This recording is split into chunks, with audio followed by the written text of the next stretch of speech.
जहाँ सनकादि मुनि थे वहीं गंगा जी प्रकट हुई। उन महाभाग मुनियों ने दिव्य सुगंधित माला, चंदन, धूप आदि से उनकी पूजा करके उनके ऊपर अक्षत और फूल बिखेरे।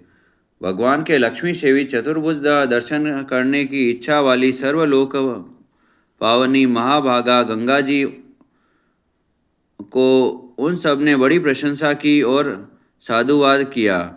वशिष्ठ जी को देखकर सब ब्राह्मण उठकर खड़े हो गए और बोले, महर्षि, आप इस श्रेष्ठ नदी को यहाँ ले आए, इसीलिए यह लोक में आपकी पुत्री के रूप में विख्यात होगी।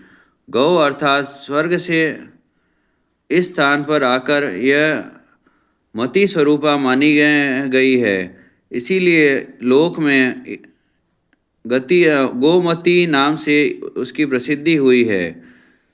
इसके दर्शन मात्र से मनुष्य मोक्ष को प्राप्त होंगे। फिर यहाँ स्नान दान आदि करके वे श्री हरि के धाम में जाएंगे। इसके विषय में कहना ही क्या।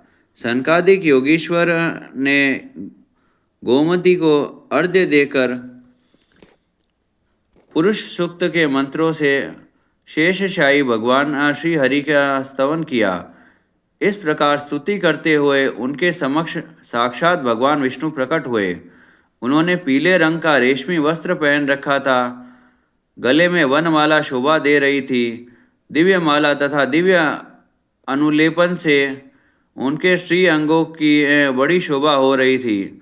वे दिव्य आभूषणों से विभूषित थे। शेषनाग की शैया पर पौड़े हुए थे। उन्होंने हाथों में अनेक दिव्य आयुध धारण कर रखे थे। उनके मस्तक पर किरीट मुकुट जगमगा रहा था और कानों में मकराकृत कुंडल चमचम कर रहे थे। भक्तों को अभय देने वाले कमनीय विग्रह महाबाहु श्री हरि का वक्षस्थल श्री वस्त्र चिन्ह सुशोभित था।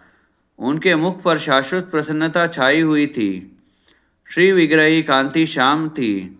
चार भुजाओं से शोभायमान वे भगवान विष्णु लक्ष्मी जी के द्वारा चरण संवाहजनित आनंद में मग्न होकर अतिशय मनोहर प्रतीत होते थे। उन्हें देखकर सनकादि मुनि बड़े प्रसन्न हुए और वैदिक विष्णु सूक्त के मंत्रों से आनंद स्वरूप श्री विष्णु जी की स्तुति करने लगे। उनके इस प्रकार स्तवन करने पर दीनों पर दया करने वाले श्री हरि प्रसन्नचित होकर इस प्रकार बोले, ब्रह्म कुमारों, मैं तुमसे बहुत संतुष्ट हूँ।